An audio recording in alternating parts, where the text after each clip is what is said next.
Ruth chapter 3. Then Naomi, her mother-in-law, said to her, "My daughter, should I not seek rest for you, that it may be well with you? Is not Boaz our relative, with whose young woman you were? See, he is winnowing barley tonight at the threshing floor. Wash, therefore, and anoint yourself, and put on your cloak and go down to the threshing floor. But do not make yourself known to the man until he has finished eating and drinking. When he lies down, observe the place where he lies. Then go in and uncover his feet and lie down, and he will tell you what to do." And she replied, "All that you say I will do." So she went down to the threshing floor and did just as her mother-in-law had commanded her. And when Boaz had eaten and drunk, his heart was merry. He went to lie down at the end of the heap of grain. She came softly and uncovered his feet and lay down. At midnight, the man was startled and turned over, and behold, a woman lay at his feet. He said, "Who are you?" And she answered, "I am Ruth, your servant. Spread your wings over your servant, for you are a redeemer." And he said, "May you be blessed by the Lord, my daughter. You have made this last kindness greater than the first, and you have not gone after young men, whether poor or rich. And now, my daughter, do not fear. I will do for you all that you ask. For all my fellow townsmen know that you are all a worthy woman. And now it's true that I am a redeemer, yet there is a redeemer nearer than I. Remain tonight in the morning if he will redeem you. Good, let him do it. But if he's not willing to redeem you, then as the Lord lives, I will redeem you. Lie down until the morning." So she lay at his feet until the morning, but arose before one could recognize another. And he said, "Let it not be known that the woman came to the threshing floor.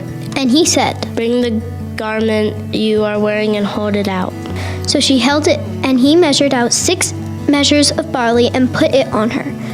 Then she went into the city, and when she came to her mother-in-law, she said, "How did you fare, my daughter?" Then she told her all that the man had done for her, saying, "These 6 measures of barley he gave to me, for he said to me, You must not go back empty-handed to your mother-in-law." She replied, "Wait, my daughter, until you learn how the matter turns out. The man will not rest, but will settle the matter today."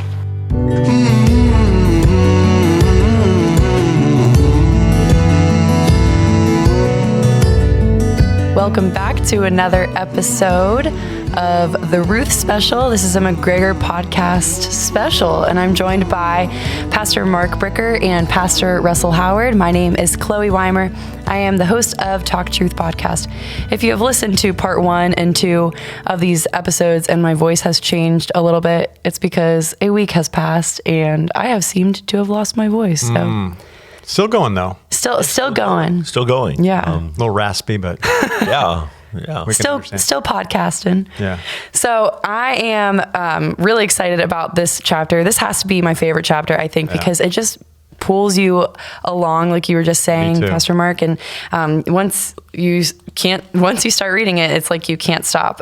But again, we need to begin with the context. So I'm gonna kind of tee this off here and just give a brief history of the Moabites. I'm not going to go in depth at all, but if you know anything about Lot in the Bible, in his incestuous relationships with his daughters, they ended up being the bloodlines of the Ammonites and the Moabites. Yeah, one of his daughters had a son by her dad, and his name was Moab. So Lot is both his father and his grandfather, which is just like way too vertical for a family tree. And out of that came the Moabites, and out of Lot's union with his younger daughter came the Ammonites. So two of the problematic nations of the land of Canaan come out of that goofiness and sin in Lot. Yeah, and the Moabites had kind of a stigma on them for many reasons, but that kind of began just a long history of issues, and especially because it was a misconstrued sexual relationship. The women also carried and often lived up to the stereotype that they were just sexual. Like, they were loose. Yeah, That's the the word. immorality. My grandmother would have used. There we were, go. They were loose women over there in Moab land. Yeah, and so I wanted to present just something that I had heard recently because I have read through this story for several years. It's probably my favorite book of the Bible if I had to choose one. And I heard this through my professor at Southern Seminary. His name is Dr. James Hamilton, and he gave a lecture just of overview of the book of Ruth, and he talked about how Naomi in this chapter, she was almost insinuating that Ruth go and seduce Boaz to win him over because her instructions to Naomi are so ambiguous. She just tells her to basically clean herself up, put some perfume, and go into the threshing floor. And if you know anything about the threshing floor, it's basically where they would have kept all of the barley, and the men, after a long day of work, would have gone in there. And so Naomi knows that Boaz, if he is like the rest of the workers, he'll probably have drank and been married too. But then again, I want to make a note here that this is something that we are kind of reading between the lines on. Right. And so, but yeah, we're just doing a little deeper dive. Well, here's what we can know. Naomi's advice in the first paragraph of chapter 3, there's no question her advice is go get him. Mm-hmm. I mean, the cleanest G-rated version you could possibly put on this, it's still go get him. And she has observed this. I mean, again, chapter 2 can be, it's fair to describe both Ruth and Boaz's behavior in chapter 2 as somewhat flirtatious. I mean, it's all biblical and all, but they're agree. Biblical flirtation. Yeah, biblical flirtation. You know, that's a new theological term. Yeah, I like it. I like it. It'll serve us well. So Naomi, being a sort of third-party observer of the fact that, okay, you two. How many completely well-intentioned and completely moral, godly parents have said of their kiddos in relationships? Come on, you two. But it seems to me, to your point, I mean, this whole thing about, okay, clean yourself up real good, put on the perfume and stuff like that. It might be a bit spicier than just, why don't you let him know you're interested? Yeah. You know? And knowing how Naomi was kind of spiritually immature. Yeah, we don't see anything in chapters 1 and 2 that tell us Naomi is some spiritual giant. Yeah. In fact, maybe for the first time, she's coming out of her depression a little bit here by getting involved a little bit more. Yeah, there's something going on here. Yeah, like, oh, hey, let's do something here. Yeah, because the other daughter-in-law is bugged off in chapter 1. We have nothing about her. Yep. We have nothing going on in Naomi's own life that we know anything about. Yeah. And here comes a couple with some romantic prospects, and that comes has up with a plan. Cultural consequences as well. So let's get on with it. Those impulses that she's feeling are okay. Yeah, exactly. But she has shot possibly at least way over the top in how she's directing they be executed. So this is not how exactly. you would recommend your daughters to find a husband. Yeah. Right. Clean yourself up and go lie down beside him and do whatever he tells you to do. So it's a good opportunity to say this is the difference between a descriptive passage and a prescriptive passage. Indeed. Yes, this is just describing what happened here. But I will say that it does remind me of 1 Corinthians. If I were to take this approach and it's not a hill I'm going to die on, but if I did die on it, it reminds me of 1 Corinthians 10:13. No temptation has overtaken you except what is common to mankind, and God is faithful. He will not let you be tempted beyond what you can bear. But when you are tempted, he will also provide a way out so you can endure it. And what's really cool is Ruth still obeyed her mother-in-law. She's in a sense still submissive to her, but God still allows her to obey him and obey both at the same time, because she doesn't disobey. She goes and she does this ambiguous thing. I'm sure she cleaned up, and I'm sure she smelled nice, and she just laid at his feet, but she spoke. Yeah. Naomi never, at a point though, because there was nothing in there about proposing to Boaz from Naomi. So she did take the initiative at that point to say, this is, and perhaps that was her opportunity to say, if there was any thought about this being any kind of encounter other than a non-sexual encounter, then I better be right up front with Boaz and say, this is why I'm here. Because he could have gotten the idea. Sure. I wake up, there's a woman laying at my feet. What's the natural thought he would have had if that was the culture back then? And especially if he and she are dealing with particular sort of baggaged up stuff because of her Moabite ethnicity. Right. Yeah. Not only is this a woman who could be perceived to be throwing herself at me, she's a Moabitess, what would you expect?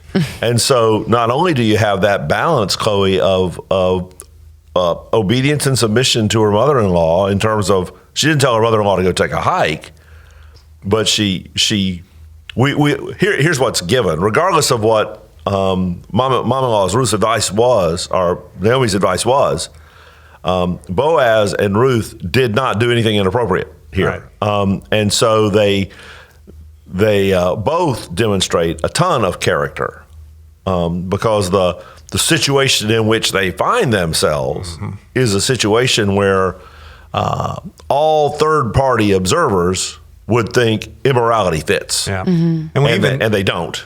And we even see the discretion that Boaz says, stay here for now, because getting up in the middle of the night probably would have woke up people, Boaz's servants, whatever, and all the talk would have gone on. Wandering into the village on her own. Yeah. So stay here. Yeah. And then very quietly, before it gets light, he gives her the 6 bushels of not bushels. How many? 6? A bunch. 6 measures. Measures, yeah, of barley, and has her go out. But again, he's practicing discretion because he's wanting to make sure that her reputation and his are protected, because nothing's happened here. I don't know why, but I just now realized, I've always thought that he was like just being generous and sending her with more barley. But no, that makes more sense. Like he's giving her the barley as kind of to obscure the fact that she was coming from the threshing. She probably would have liked a nice diamond ring, kind of like what you know. Just kidding. I mean, after what she's been through, she probably did want one. By the way, I read somewhere, you know how much that 6 measures of barley would have weighed? I'm thinking Ruth was a pretty strong woman, about 80 pounds. Wow. So even if that's off a little bit, it's a lot of... That's a lot. Barley. That is a lot of barley. Loading her down with a carry back. So the next thing that I wanted to ask you both was, what parallels have you seen between Boaz and Christ in this chapter?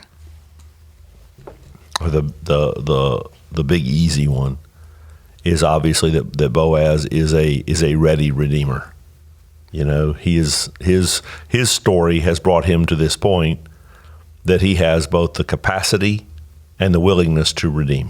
You can't push it too far. It's not like he is a type of Christ or something like that where you would expect a whole lot of precise lining up. But he's obviously interested in pursuing the role of Redeemer, and there's nowhere in the passage that anything questions his capacity to do that. So we also see his willingness to sacrifice. Obviously, the taking on a Moabite wife would have not been a popular thing to do. I don't know what it would have cost him, but just culturally, to do that, and taking on Naomi and any of those other things as well. So just that sacrificial nature of doing that. As we'll see in a moment, as we look at our next episode in chapter 4, there's the contrast to the near kinsman redeemer, and there's a very different approach there and how they deal with this situation. That's true. Yeah. I also think his desire to protect her and provide for her. And I was kind of thinking too, when you were just talking about Boaz, about how he waited for the perfect time, to redeem her. I mean, and he was obedient to the Father. And that reminds me of how Christ, he didn't even want to be like, when he would perform a miracle and he would say, well, don't go tell, like, it's either not my time yet. You know what I mean? And so that was even in obedience to the Father.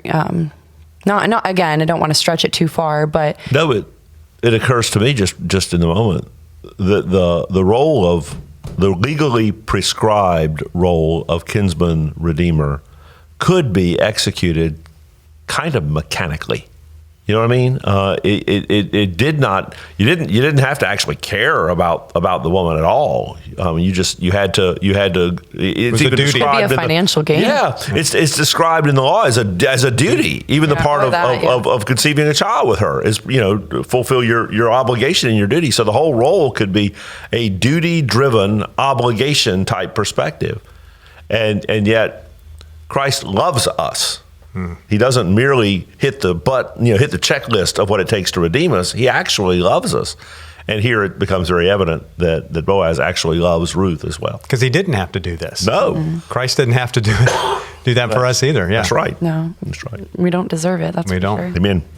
So thank you so much for listening to this McGregor podcast special. We hope that you catch the 4th episode, and we will see you there. Please be sure to click like, subscribe, share it to your friends. And all that stuff. All that stuff. See you on episode 4.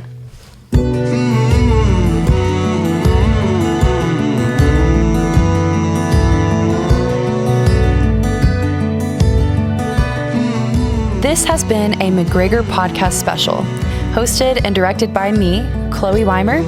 Special guests were Pastor Russell Howard and Pastor Mark Bricker. Executive producer and editor, Christian Miller. The character readings were read by our narrator, Elora Bays, Naomi, Drea Rose, Ruth, Emma May, Boaz, Jake Hastings, and the elder, Asher Edwards. The set design was Trudy Evans, audio technician, Bill Steinbrecher, social media coordinator, Julia Weimer, director of McGregor Podcast, Jeff Eskridge. McGregor Podcast is a ministry of McGregor Baptist Church. For more information, head to McGregorPodcast.com. Merry Christmas.